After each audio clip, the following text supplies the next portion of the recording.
Good morning. This was trial one in Lancaster, Pennsylvania. This was detective trial one. We gave 9 minutes and 30 seconds.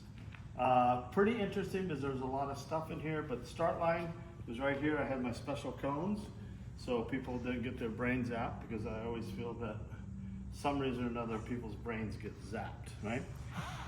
Passing through the cones. So inside there was 3 hides, and there was 3 hides outside for a total of 6. Hide number 1 was a threshold hide. It was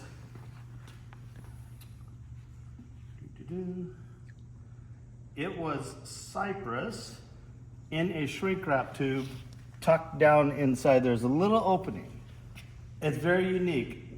The first few dogs that ran this, odor held pretty tight, but then as time went on, it actually started to rise some, of all things. I don't know, from the warmth of maybe a light hitting it or something, but it started to rise, but dogs did really well working it back down.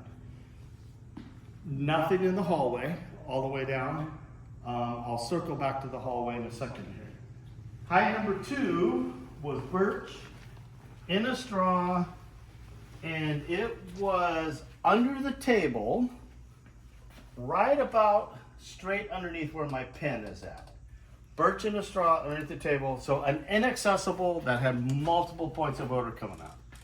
This, I do not believe we had any dogs miss this. If we did, it was a very small number. We had several handlers that really struggled about calling this. My big question most time, people ask, where was my yes zone on the inaccessible?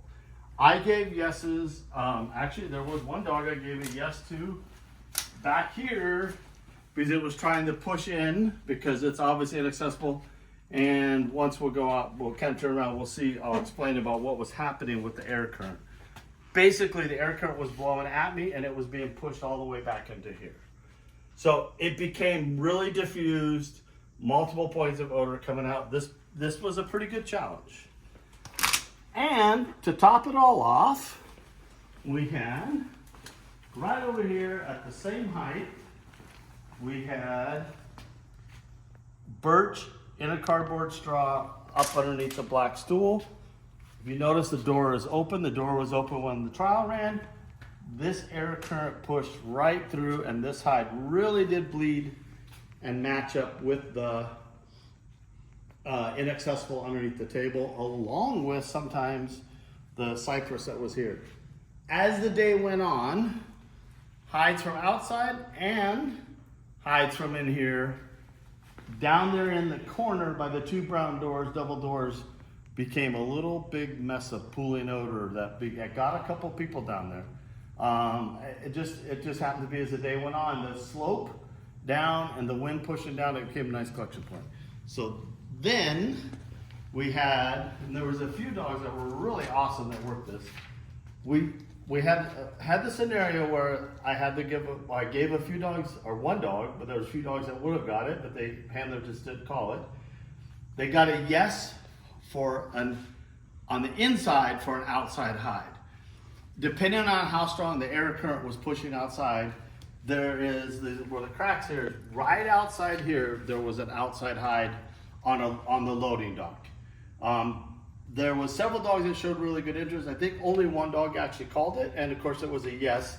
And then I explained what happened when they got outside, so they knew what the scenario was.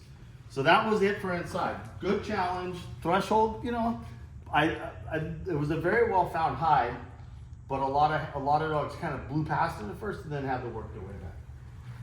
We had a great breeze outside, and we had some really funky stuff going on with what you would think would be simple hides that made a nice little challenge.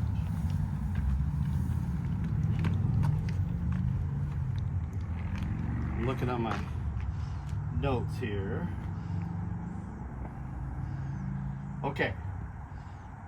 Hide outside was anise. This was in a shrink wrap tube, and it was right about in here, tucked up in a little bit of a gap. So we had anise there. We had clove on the bottom right here, which is the hide that some dogs worked on the inside there. So clove underneath there, and that was in a straw. And in a small centrifuge cap, I had birch in the tongue of the trailer here. So we definitely had some interesting stuff taking place. We had the hide on the steps, the hide underneath the loading ramp, depending on what the wind was doing, but the predominant wind was pushing in this way. It blew through over here, see where the wood spool is at, kind of become a collection, followed the contour of that wall along, and then it got where the sidewalk is running there. We have another air current coming through there, and it kicked it out, and a lot of odor collected on the fence. Believe it or not, multiple dogs actually worked way outside of the fence to solve that, right? To get information about it. The other thing that we had happen at times too, depending on what was that, we had a little bit of, I think it's called the ebb and flow effect, right? So the air current pushed in, caused this rollback, and then predominantly it was the step hide that would land out here along the wall. So several dogs actually got the step hide from out here where the pole was. Looks like someone pulled up some of my cones. But basically we had this space out here just to make up square footage, and this was all blank out here. Had a very high queue rate, actually. I believe there was 7 or 8 dogs that queued. Most people, believe it or not, I gave 9.5 minutes, and I think most people were right around the 9-minute mark, right? But everybody did really well. Dogs worked odor well. It was a nice little challenge, you know, the three-way converging basically here. And then inside, definitely the deep and accessible was a challenge for a lot of people.